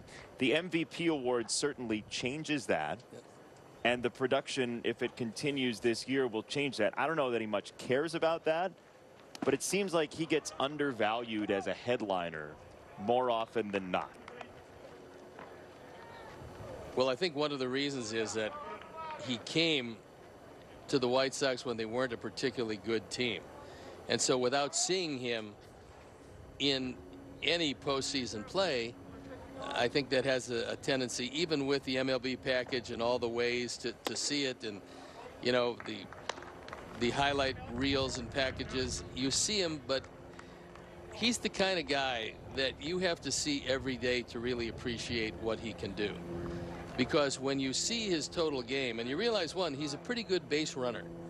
Maybe not the fastest guy in the world, but he doesn't have to because he's a big man, but he's a good base runner. And we talked about the defense being much improved, but overall, he's just a quality baseball player. And when you watch him every day, as we do, you get a better appreciation of his skills. And then you factor in a certain amount of team leadership that he has and how he's received in that clubhouse. And, you know, he is one of the real valuable men on this team.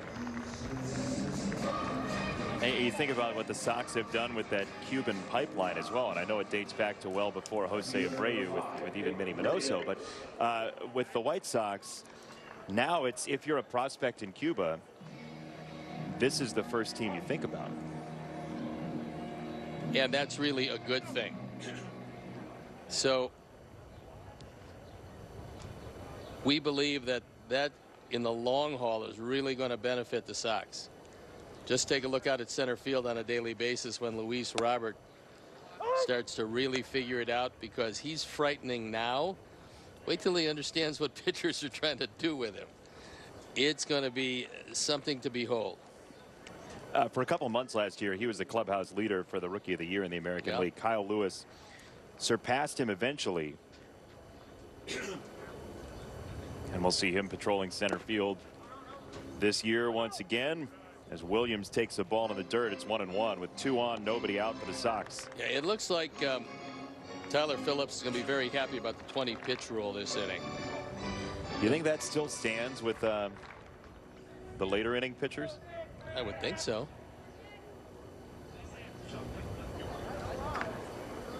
I think one manager will look over to another and just give him one of those, you know, I've seen enough kind of thing. And yeah, I think they'll both agree with that if and when the time comes. Maybe this not. To third, and they will get the double play as a tag comes down over at first. It is a 5-3 double play. Second baseman, number 28, Leury Garcia.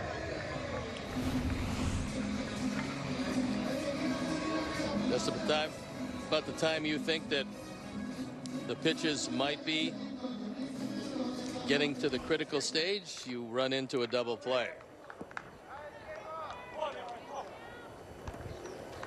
One more at bat for Leury Garcia here in the 5th. We'll play 6 today.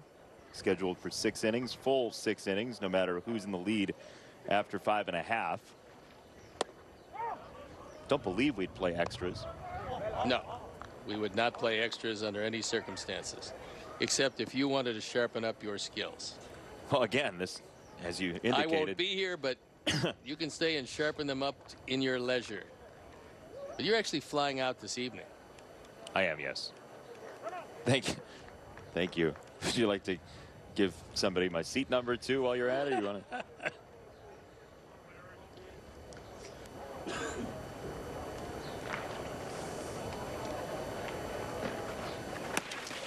Inside, and this gets away, and the Sox will take the base. Certainly Andrew Vaughn up to third.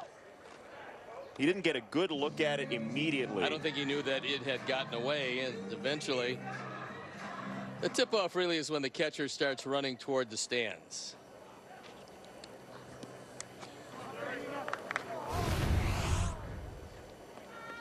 We'll watch it again. You can't really read this from out at second base.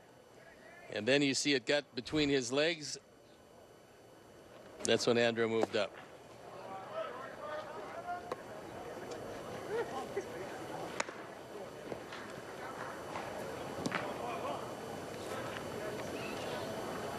Super Joe over at third. He's moved from bench coach to third base coach this year. He's done a lot of third base coaching in his career as a manager in the minor leagues.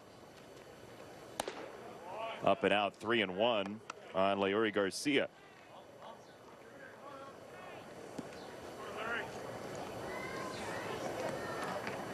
Joe McEwing, beloved in St. Louis for his time with the Cardinals.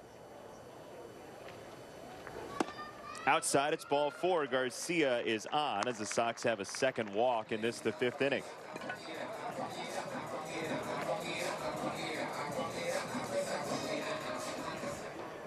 So 2 on, 2 out, and Luis Gonzalez, the scheduled hitter for the Sox. Luis Gonzalez out of the Tucson area. He's not far from home. Went to high school in Tucson. He was a late entrant into the starting lineup as Adam Engel was supposed to start, but he had an ankle problem. Not anything serious, but something that they just as soon attend to and not push him this early in the spring. And what Tony La Russa said was, look, if it was 2 weeks to go before the season started, we would probably do something different, but it's not. We've got a lot of time, so we're going to sit him out for a bit, let it get completely healed, and Gonzalez gets a chance to play today. Luis Gonzalez hit by a pitch in his very first trip to the plate as a major leaguer. One official at bat last year as he nearly got hit again.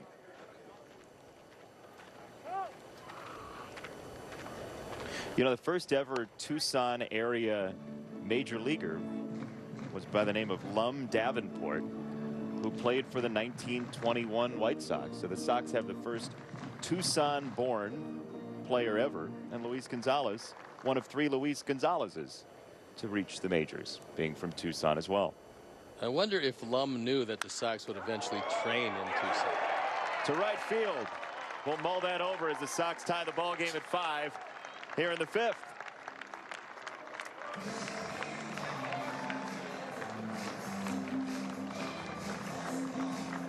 That's also 19 pitches, so we'll see how deep they allow Phillips to go into this inning. That's 2 hits for Tucson's Luis Gonzalez, the third of the Gonzalezes. That's why we love Chris Kamka. He is all over the number of Luis Gonzalez's. He's got it in Major League history. One really good one played just up the road, by the way. That's true. A World Series hero. Yes, he if was. you will. Here's Zach Collins. Lucroy got the start, got a couple of hits, and now Zach batting in the 5th. Well, apparently they're going to let him go beyond 20 pitches. For now. We could have a late timeout before this pitch comes. 1 ball, 1 strike on Zach Collins. I'm going to go out on the line and say, regardless of the resolution of this at bat is going to be the last Sox hitter we see hit this inning. You think so? Yeah, I gotta bring out an early prediction. I like it. Might not work, but we'll see. Does your crystal ball have allergies? Today it does. Yeah. The wind is tough.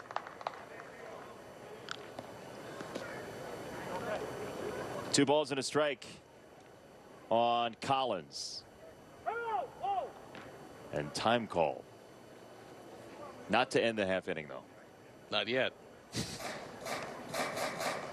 Not yet's allowable when you're the one that says it? Not yet.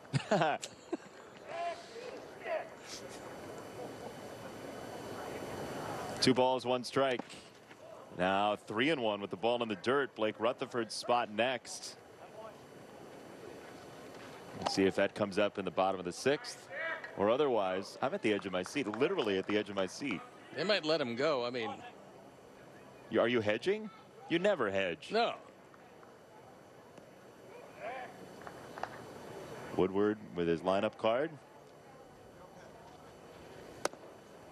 That's downstairs. It's ball 4, and the White Sox have the bases loaded, and the drama builds. Well, no. Oh no. Ha! Ha! Great. How about that? On with you. Are they booing your? Are they booing, booing you you and your cackle? They're booing you. No, they're not. They're saying boo earns. They're hosting an online spring cleaning jersey sale starting on Friday, March the 12th. There's going to be over 100 jerseys for sale from the archives. Visit whitesox.com/garage sale for more information. Great stuff White Sox Charities does. I was just talking to Sarah Laporta yesterday. She was not wearing her Paddington Bear hat while we were on the phone. But Christine O'Reilly and that whole group does such marvelous work, and we hope you'll support them throughout the course of the year and go to whitesox.com/garage sale. A new pitcher, Jose Ruiz, comes into the game and just got a nice text from Bobby Bertucci. Great. Along with the whole family, trying to stay warm and stay healthy in Chicago. Another name out of the past, Jack Ruby. Wonderful. Texted me and told me that he is watching today, along with the family. Hello to Jack. There's Jose Ruiz, who pitched in 5 games for the big club last year. And he gets a ground ball to shortstop, and Remillard to Gavin Sheets for out number 1. And there's an interesting guy this year, too. Gavin Sheets, who has been an infielder throughout his career, going to Wake Forest and coming now here to the White Sox organization. Gavin Sheets has picked up an outfield glove as of last year, and he's learning the outfield to try to give himself an opportunity to crack the lineup in the big leagues, and he's taken to it quite nicely. Well, obviously, as a left-hander, I mean, you've really limited yourself if you're going to stay in the infield. You've limited yourself to one position, and he's at it. So in an effort to expand his horizons, but also, you know, if you can't make it with the team you happen to be playing with, each and every time you play, you're auditioning for every other team in the game. And so versatility in this day and age of baseball is more important than ever. And it really helps if you can play a few different positions. I would think center field would be out for him, but you know, you open up 2 corner outfields as well as first base, you give yourself some options. From all accounts, talking to him and some other folks in the White Sox organization, he's worked very hard at the outfield craft. And we'll see if we see that at some point in spring training this year as Ruiz throws a breaking ball, sharp breaking ball for strike 2.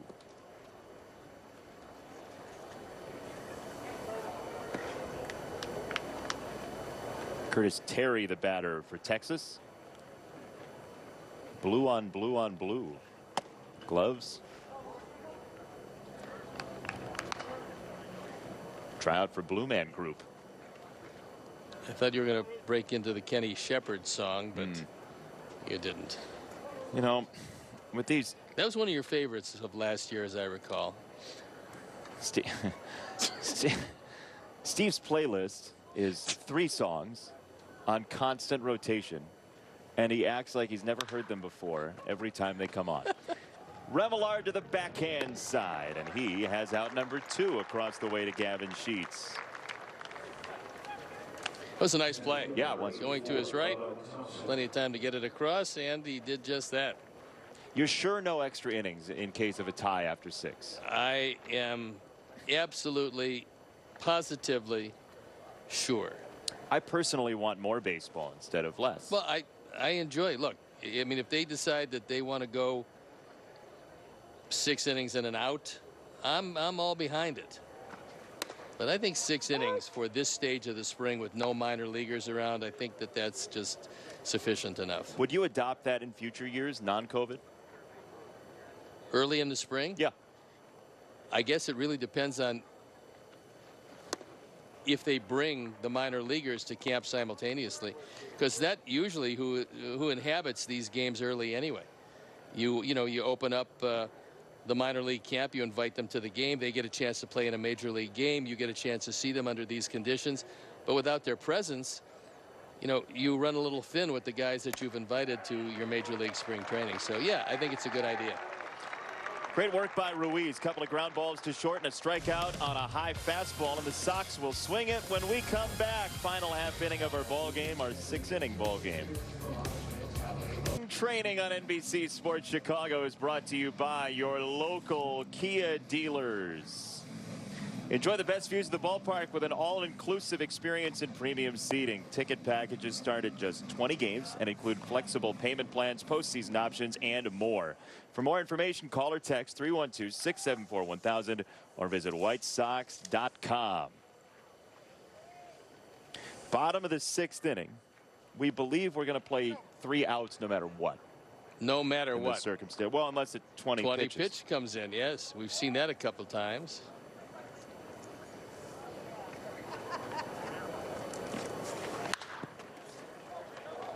Left-hand side down the line and foul for Blake Rutherford, who gets his 3rd crack at this. A pop out to short and a ground ball to short so far today for Blake. Sox are trying to avoid actually tying 2 games early in the spring. Yeah. What does that say about the future of the 2021 season if you have 2 early ties? The sky's the limit. I'm not sure if it says that, but it's got a nice ring to it. I knew you'd have something. Yeah. Pithy. Pithy, but tactful and applicable as well. Ground ball to short, to second. And Ibanez is there for out number 1.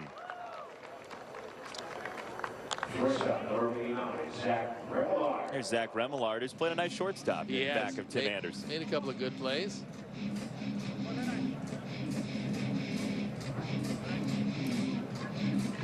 Our next telecast is March the 13th. Len Casper will be in doing the play-by-play from here with you, and then the 17th will be back on the 24th and the 28th. Now, don't forget, home games at Camelback Ranch as Remillard's got a ground ball. Ibanez on a slide. That is a brilliant play by Ibanez at second for out number 2.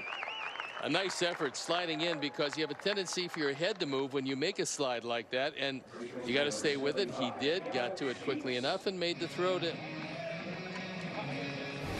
Yeah, don't say 2 in a spring training game, because you know. To take us. Yeah, to take us better. 1 out away from ending this in an ignominious tie.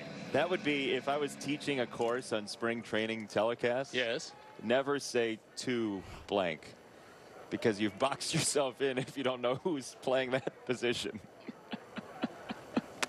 Oh, you talking about 2 first? Yeah. Oh, no. I That's not what you were had no doing. idea who was playing either position. Right. So it really didn't matter much. Pretty much a 2-2. Yeah. Ibanez at second. No, and he was, I remember him, a left-hand hitter. Good. It's not Raul Ibanez. Oh, it isn't? It I is thought not. the fact that he came back as the second baseman was fairly remarkable. He's about 100. He's Gavin Sheets. It is a ball and a strike. 2-0, I should say, on Sheets. But again, the home games at Camelback Ranch that we are not televising are available via MLB.tv. So assorted folks will do the play-by-play. Len Casper will be on some of those. Rich King, Chuck Garfien. You're in great hands on the webcasts from Camelback Ranch in the coming days before we hit the air again on NBC Sports Chicago.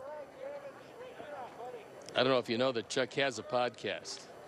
Not anymore. Because the sound wasn't good enough. He's got a disappearing podcast on occasion, but some of them are really good. Invisible microphones you used today or what? I don't know what it was. It was just sad. It was such great stuff.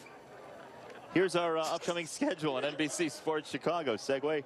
Hold for applause. Angels in the 13th, Dodgers the 17th, the 24th. We'll see Oakland and then the Diamondbacks, that final game before we hit the air on that Angels road trip as Sheets goes down swinging. And that will do it for our ball game today. It is a tie at 5. Your final thoughts? I like the fact that the Sox were able to come back in this one, and all things considered, Lucas Giolito looked very good. That's what you're looking for. Have your best guy be at the top of his game. He was today, and everybody comes away healthy. So, look, have a safe trip back. If you do make it, I'll talk to you, in a week or so? Yeah. 2 weeks, maybe? Sounds great. 3 17th, weeks. you and Len on the 13th. Yes. Exactly. And if you get any paper cuts in the interim, don't call me. I made it through the whole game without mentioning that. Yeah, we could tell. We're tied at 5. That'll do it. Camelback Ranch. Thanks to our wonderful crew for putting up with us once again. Chris Withers, our producer-director. Chris Kamka, our associate producer. Mark Harper, who is in charge of everything technical and is just truly wonderful. He's Steve Stone. I'm Jason Benetti. We say farewell from Camelback Ranch. Talk to you on the 13th. Len will be in to do play-by-play back at the ranch. Till then, farewell.